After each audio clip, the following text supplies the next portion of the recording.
Good afternoon, my name is Brandon Allen with Tadlock Roofing. I'm at 5941 Stevens Drive, and the first thing we're going to take a look at is, of course, the shingle condition. And what we have is a architectural shingle, and you can see if I grab a seam here,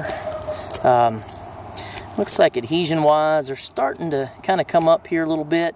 We're starting to see the fibers around the shingles, and then as far as flexibility, still have a good bit of flexibility left in the shingle, which is good. And granules are still pretty well intact, so we still definitely got a lot of life left in these shingles, which is good. One of the areas that I'm seeing here is in the back, and it looks like there may have been work done in this back area, but I'm seeing this transition piece right here, this rake that comes back. You can see that I brushed away some leaves and there's some water that's kind of remaining. Now inside they said that this is the area where someone was up in the attic space and saw the insulation was wet and there was some mold potentially. It looks like this area is probably of concern, and also this pitch that comes back here.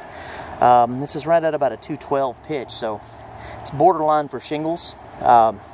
So you could potentially continue to have problems here. As you can see, you know, most of these shingles are still very damp from the rain, as the others up here in the steeper pitch are dry.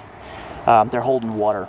So also notice it looks like we've got a pop nail coming up right here, and you've got a little bit of curling on those shingles there.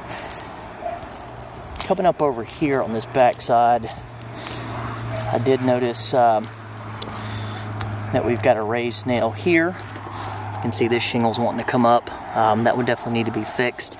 Now, directly below this area here is where the leaks are. There's two in the hallway here. It looks like potentially could be the valleys. Now I'm noticing each valley is cut differently. You can see the shingles on this valley are cut with this down pitch here, whereas on this side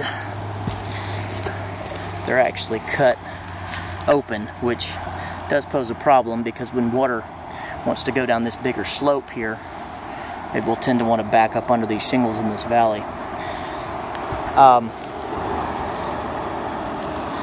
There was quite a bit of tree debris, leaves and sticks that was settled into this valley, which you can see the wet area, and I did brush all that off and open the valley up a little bit to dry.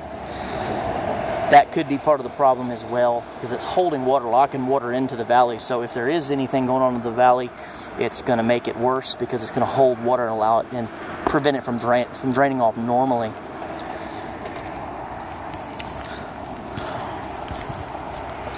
And that appears to be all that I see. Again, my name is Brandon with Tadlock Roofing. Thank you.